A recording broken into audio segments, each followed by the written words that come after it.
सभी किसान भाइयों, नौजवानों, माताओं, बहनों को हाथ जोड़ के नमस्कार, सत श्री अकाल, सलाम, जय जवान जय किसान। किसान भाइयों, नौजवान भाइयों, आप सबके मन में निश्चित तौर पे एक सवाल होगा कि हालिया समय में संयुक्त किसान मोर्चा के बहुत सारे प्रतिनिधि, बहुत सारे किसान नेता पश्चिम बंगाल के दौरे पे गए थे और वहां पे किसानों के साथ, मजदूरों के साथ उन्होंने संवाद किया था। तो निश्चित तौर पे आप ये सोच रहे होंगे कि पश्चिम बंगाल में कैसा माहौल है, पश्चिम बंगाल के किसान क्या सोच रहे हैं, आंदोलन के बारे में उनकी क्या प्रतिक्रिया है। ये सारी बातें आपके दिमाग में, आपके मन में जरूर आती होंगी। तो इस विषय पे भी बात करेंगे। और दूसरा, जो संदेश हमने बंगाल की जनता से दिया, बंगाल की धरती से, वो भी आपके साथ साझा करेंगे। जब पश्चिम बंगाल में 10 तारीख को भी कुछ किसान नेता गए, उसके बाद 12 को, 13 को, 14 को लगातार कार्यक्रम हुए और अलग अलग किसान नेता वहां मौजूद रहे, जनता के साथ उन्होंने संवाद किया। तो सबसे पहली बात तो यह है कि पश्चिम बंगाल की जनता, पश्चिम बंगाल के किसान पूरे तरीके से इस आंदोलन के साथ हैं।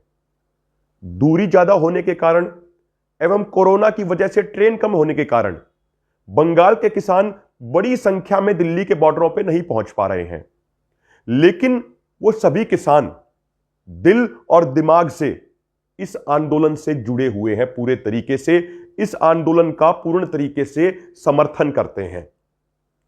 दूसरी बात यह थी कि हमारे मन में भी एक सवाल था कि भाई वहां पे बंगाली भाषा बोली जाती है ज्यादातर गांव के अंदर, और हम हिंदी में या पंजाबी में अपनी बात रखेंगे। लेकिन हमें एक चीज महसूस हुई वहां जाने के बाद कि जब बात दिल से बोली जाती है और सुनने वाले दिल से सुनते हैं, तो बीच में भाषा आड़े नहीं आती, भाषा का बैरिकेड अपने आप टूट जाता है। तो हमारे सभी किसान नेताओं ने जब किसानों की पीड़ा को अपने दिल से बताया और वो पीड़ा किसानों के दिल तक पहुंची, तो सारी बातें अपने आप क्लियर होती चली गई। एक एक बात वहां के किसानों और मजदूरों को समझ में आई। तो सबसे महत्वपूर्ण बात तो यह है कि आंदोलन को लेके बंगाल में माहौल पॉजिटिव है। जो सभी किसान नेताओं ने बड़ी बड़ी सभाएं, बड़ी बड़ी रैलियां की, उससे किसानों और मजदूरों के पक्ष में और भी ज्यादा अच्छा माहौल बना और किसानों और मजदूरों के मुद्दे अब धीरे धीरे करके पश्चिम बंगाल के चुनाव का मुख्य एजेंडा बनते जा रहे हैं। और यह सबसे बड़ी बात है।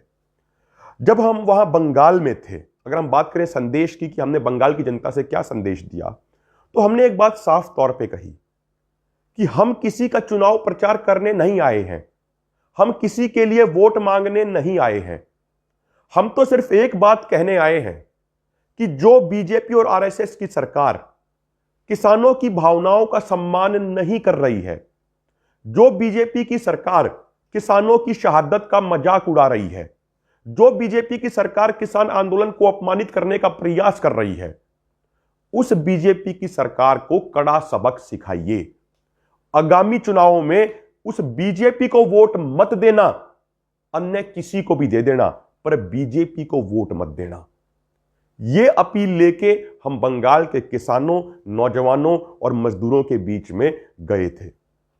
दूसरी एक मुख्य बात यह भी है कि बंगाल में किसानों को एमएसपी बिल्कुल भी नहीं मिलता है। वहां पे भी बहुत सारी फसलें पैदा की जाती हैं किसानों द्वारा, धान की बड़ी मात्रा में पैदावार होती है, लेकिन वहां पे किसानों को, कुछ किसान तो ऐसे थे जिनको एमएसपी शब्द ही जिन्होंने नहीं सुना था, एमएसपी मिलने की बात दूर है। तो वहां पे किसानों का बहुत ज्यादा शोषण है, प्रोक्यूरमेंट भी बिल्कुल सही तरीके से नहीं है। तो जब एमएसपी के बारे में वहां के किसानों को विस्तार से सभी नेताओं ने बताया, तो वहां के लोगों में और भी जागरूकता आई। जब हमने बताया कि एमएसपी गारंटी कानून बनने के बाद हर किसान की फसल उस रेट पे खरीदी जाएगी जो रेट केंद्र सरकार द्वारा तय किया जाता है, तो लोगों में जागरूकता भी आई और लोगों में एक विश्वास भी पैदा हुआ और लोगों में आंदोलन के प्रति लगाव और भी अधिक बढ़ा। वहां पे हमने उनको बताया कि पिछले 17 सालों में जो भारत के किसानों को उचित एमएसपी नहीं मिला, जिस एमएसपी का वादा सरकारों ने किया था, तो उसके कारण भारत के किसानों को 45 लाख करोड़ का नुकसान हुआ और किसानों पर टोटल कर्जा कितना है, मात्र 10 लाख करोड़ का, 12 लाख करोड़ का। तो जब ये चीजें जनता तक गई तो उसका एक बहुत पॉजिटिव माहौल वहां पे बना। एक अन्य बात हमने वहां के लोगों को यह भी कही कि अभी बीजेपी के बहुत सारे नेता आ रहे हैं बंगाल में, आने वाले समय में और भी अधिक आएंगे, प्रधानमंत्री के दौरे भी हो रहे हैं, आगे भी होंगे, गृह मंत्री के भी दौरे हो रहे हैं। जिस भी राज्यों में ये जाते हैं या जहां भी चुनाव होते हैं, तो ये बड़ी लुभावनी बातें करते हैं। हमने उनको याद दिलाया जनता को कि 2014 के लोकसभा चुनाव से पहले प्रधानमंत्री मोदी ने ही कहा था कि पहली कलम से स्वामीनाथन आयोग की रिपोर्ट को लागू करेंगे, C2+50% फार्मूले के अनुसार फसलों का एमएसपी देंगे। जिस C2+50% फार्मूले के अनुसार गेहूं का एमएसपी 3,150 रुपए क्विंटल बनता है पूरे देश की यदि एवरेज निकालें तो। उसके बाद हमने बताया कि इन्होंने उत्तर प्रदेश में वादा किया था कि ये किसानों की कर्ज माफी करेंगे, लेकिन 1 रुपए के चेक दिए, 2 रुपए के चेक दिए सरकार बनने के बाद। हमने किसानों को यह भी याद दिलाया कि ये वही सरकार है जब 2014 में सत्ता में आई थी तो इस सरकार ने सबसे पहला निर्णय यह लिया था कि जो राज्य सरकारें गेहूं और धान पे किसानों को बोनस देती थी वो बोनस इन्होंने बंद करा दिया था। हमने किसानों को यह भी याद दिलाया वहां पे कि यह सरकार पीडीएस सिस्टम को बंद करने की साजिश रच रही है, यह सरकार एफसीआई को बेचने की तैयारी कर रही है। किसानों तक यह बात हमने पहुंचाई कि 2016-17 के बाद से बजट में फूड सब्सिडी के नाम पे एक भी पैसा अलॉट नहीं किया गया। 2016-17 से पहले हर साल चाहे कोई भी सरकार रही हो, एफसीआई को पैसा दिया जाता था फूड सब्सिडी के नाम पे, ताकि एफसीआई जो पीडीएस सिस्टम है वो अच्छे से चला सके, किसानों की प्रोक्यूरमेंट अच्छे से हो। और जनता तक हमने ये बात भी पहुंचाई कि जब ये सत्ता में आए थे 2014 में तो उस समय एफसीआई के ऊपर कर्जा 91,000 करोड़ था और आज कर्जा बढ़ के 4,09,000 करोड़ हो गया है।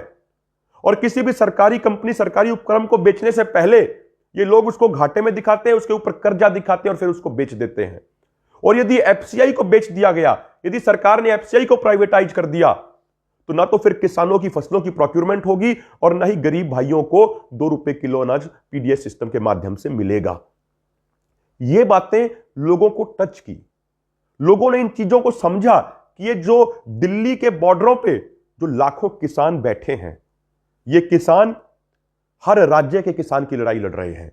ये किसान पूरे देश के किसानों की लड़ाई लड़ रहे हैं, पूरे देश को बचाने की लड़ाई लड़ रहे हैं, हर उस व्यक्ति, हर उस जीव जंतु की लड़ाई लड़ रहे हैं जिसका रोटी पर अधिकार है, जिसका खाने पर अधिकार है। तो ये मनुष्यों के साथ साथ पशु और पक्षियों को बचाने की भी लड़ाई लड़ रहे हैं, क्योंकि खाने पे उनका भी अधिकार है।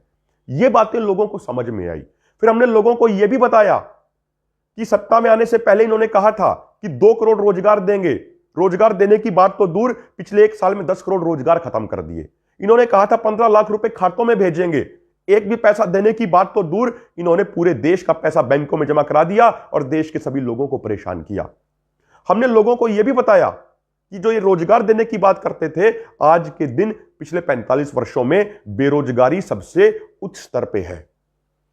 हमने किसानों को यह भी याद दिलाया कि ये सरकार बार बार नारा देती थी कि 2022 तक किसानों की आय दोगुनी करेंगे, लेकिन इनके कार्यकाल में सभी फसलों के दाम आधे से भी कम हो गए।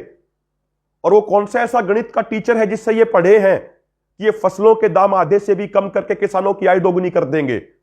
ऐसा कौन सा फॉर्मूला है? लोगों तक हमने ये बात पहुंचाई। लोगों को यह भी याद दिलाया, बंगाल के लोगों को, बंगाल के किसानों और मजदूरों को, कि ये वही सरकार है जिसने 3 साल तक किसानों की आत्महत्या के आंकड़े पब्लिश नहीं किए, क्योंकि इनके काल में, इनके राज में किसानों की आत्महत्या लगातार बढ़ रही थी। तो 3 साल तक तो इन्होंने देश को यही नहीं बताया कि हर साल कितने किसानों ने आत्महत्या की। ये सारी चीजें किसानों तक लेके गए। उनको यह भी बताया कि किस तरीके से भूमि अधिग्रहण अध्यादेश के नाम पे 2014-15 में किसानों की जमीन लूटने का प्रयास किया था। उनको यह भी बताया कि ये 3 काले कानून जो हैं, ये किसानों की मौत के फरमान हैं। ये सारी चीजें उनको बताई। काले कानूनों में क्या क्या समस्याएं हैं, क्या क्या खामियां हैं, कॉन्ट्रैक्ट फार्मिंग में क्या समस्या है, ये सारी चीजें उन तक हमने बहुत सरल भाषा में बताई। उसके अलावा हमने एक चीज उनसे और कही कि यदि कोई व्यक्ति, ये निवेदन किया, ये विनती की उनसे हाथ जोड़ के, कि यदि कोई व्यक्ति आगामी चुनावों में बीजेपी को वोट करता है तो इसका यह मतलब हुआ वो वोट उन शहीद किसानों का अपमान होगी जिन्होंने दिल्ली के बॉर्डरों पर बैठ के अपनी शहादत दी है इस आंदोलन में। बीजेपी को दी जाने वाली वोट उन लाखों किसानों का अपमान होगी जो 100 दिनों से भी अधिक हो गए हैं, जिन्होंने पूरी कड़कड़ाती ठंड खुले आसमान के नीचे बिता दी। तो हमने सबसे निवेदन यह किया कि उन शहीद किसानों के सम्मान में इस किसान आंदोलन के समर्थन में देश को आगे बढ़ाने के लिए बीजेपी को वोट मत देना, अन्य किसी भी पार्टी को दे देना जिसको आपका मन करे। और हमने एक चीज और भी स्पष्ट कर दी कि हमारी किसी पार्टी के साथ कोई निजी दुश्मनी नहीं है, हमारी बीजेपी के साथ भी कोई निजी दुश्मनी नहीं है, लेकिन यह बीजेपी पार्टी किसानों के खिलाफ नीतियां बना रही है, मजदूरों के खिलाफ काम कर रही है, नौजवानों के लिए रोजगार नहीं दे रही है, सामाजिक भाईचारे को तोड़ने का काम कर रही है। इसीलिए इस बीजेपी का विरोध जरूरी है। यदि यह बीजेपी की सरकार हमारी मांगों को पूरा कर देती है, तीनों काले कानून वापस ले लेती है, एमएसपी गारंटी कानून लागू कर देती है, तो हमें इनसे फिर कोई दिक्कत नहीं है, इनसे कोई निजी दुश्मनी नहीं है। और साथियों, अंत में हमने उनसे एक बात और निवेदन किया जो बहुत महत्वपूर्ण है। अपने किसान समाज की भी एक कमी है, एक गलती है, अपने मजदूर समाज की, नौजवान समाज की, किसान समाज की, और वो हमें स्वीकार भी करनी चाहिए। और जब हम स्वीकार करते हैं किसी गलती को, तो ही फिर उस गलती को दूर कर पाते हैं। और हमारी गलती यह है कि जब भी चुनाव आते हैं तो ये राजनेता हमें धर्म, जाति, संप्रदाय, अक्षेत्र में बांट के हमारी वोट लूट लेते हैं हमसे। ये 2000 के नोट में और शराब की बोतल में हमारी वोट ले जाते हैं। हमारा समाज कभी अपने सामाजिक मुद्दों पर वोट डालता ही नहीं है, कभी खेती किसानी के मुद्दों पे वोट नहीं डालता, कभी मजदूरों के मुद्दे पे वोट नहीं डालता, कभी रोजगार के मुद्दे पे वोट नहीं डालता, कभी सामाजिक भाईचारे के मुद्दे पर वोट नहीं डालता। जिस दिन हमारा समाज अपने सामाजिक मुद्दों के आधार पर वोट डालने लगेंगे तो किसी भी पार्टी की औकात नहीं होगी कि वो किसानों को नजरअंदाज कर दे या फिर कोई पार्टी किसानों के खिलाफ कानून बना दे। जिस दिन हम किसान बन के वोट डालेंगे, जिस दिन हम मजदूर बन के वोट डालेंगे, जिस दिन हम नौजवान बन के वोट डालेंगे, उस दिन सभी पार्टियों की मजबूरी हो जाएगी हमारी इज्जत करना, हमारी बातों को सुनना, हमारे अनुसार नीतियां बनाना। तो ये हमने उनसे अपील की। और एक नया रिपोर्ट आई है वो भी उनके साथ साझा की। एक भारत के ही एक आईआईटीएन जो अमेरिका में जाके सेटल हो गए काफी साल पहले, नासा में भी साइंटिस्ट रहे, उन्होंने अमेरिका के अंदर, अमेरिका के ग्रामीण इलाकों में 10,000 किलोमीटर की साइकिल यात्रा, 10,000 किलोमीटर की यात्रा की उन्होंने हालिया समय में अपने कुछ साथियों के साथ गाड़ियों में। उन्होंने जो रिपोर्ट दी है, यह रिपोर्ट जानना पूरे देश के लिए बड़ा जरूरी है, देश की जनता के लिए। उस रिपोर्ट का उनका बेसिस यह था कि जो पिछले 40 सालों में अमेरिका में जो मुक्त बाजार की नीतियां रही, उन नीतियों से किसानों के ऊपर क्या प्रभाव पड़ा।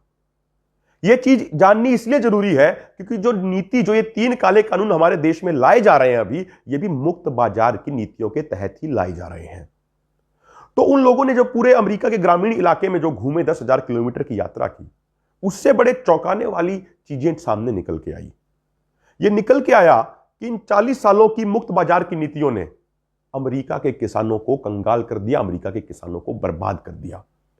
उन्होंने बहुत सारे ऐसे किसानों की जिक्र किया है उसमें जो पहले खेती करते थे, उनके सारे खेत बिक गए, उनके पशु बिक गए, और आज वो किसी कंपनी में छोटी मोटी नौकरी करने पे मजबूर हैं। यानी किसान को नौकर बना दिया मुक्त बाजार की नीतियों ने। उसमें यह भी बताया गया कि अमेरिका के किसानों के ऊपर इस समय 425 बिलियन यूएस डॉलर यानी लगभग 30 लाख करोड़ रुपए का कर्जा है। उस रिपोर्ट में यह भी बताया गया है कि मुक्त बाजार की नीतियां जब से लागू हुई तो आज के दिन हालात यह है कि वहां के किसानों को जिंदा रखने के लिए, सिर्फ जिंदा रखने के लिए, वहां की सरकार हर किसान को प्रति वर्ष 42 लाख रुपए की सब्सिडी देती है। 42 लाख रुपए की। उस रिपोर्ट में यह भी कहा गया कि पिछले 20 सालों में वहां के किसानों की लागत 3 गुना बढ़ गई, लेकिन जो उनका फार्म गेट प्राइस है वो 1865 वाला है, जो 155 साल पहले था। वहां की जो काउंटीज हैं, जो रूरल इलाका है, 80% काउंटीज में पॉपुलेशन कम हो गई है। वहां से किसान, वहां से मजदूर पलायन करने पे मजबूर हो रहे हैं। वहां के ग्रामीण इलाकों में आत्महत्या की दर 3 से 4 गुना ज्यादा है। वहां पे हर साल ग्रामीण इलाकों में 1000 स्कूल, हॉस्पिटल बंद हो रहे हैं क्योंकि किसान वहां पे भी पलायन करने के लिए मजबूर हो रहा है। बहुत सारी ऐसी घटनाएं उन्होंने बताई जहां पे वहां पे किसानों ने आत्महत्या की। तो ये सब चीजें हमने बंगाल की जनता तक पहुंचाई, उन लोगों को बताया कि जो ये लड़ाई आज लड़ी जा रही है, ये लड़ाई किसान की जमीन बचाने के साथ साथ किसान का स्वाभिमान और जमीर बचाने की लड़ाई है। यह लड़ाई फसलों को बचाने के साथ साथ आगे की नस्लों को बचाने की लड़ाई है।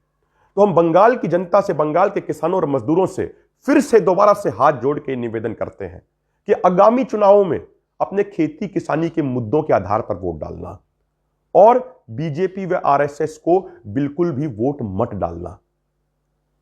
यह बीजेपी वो पार्टी है जो किसानों की शहादत का मजाक उड़ाती है, जो किसानों का अपमान करती है, जो किसानों को आतंकवादी, खालिस्तानी बोलती है, उनके ऊपर विदेशी फंडिंग के झूठे आरोप लगाती है।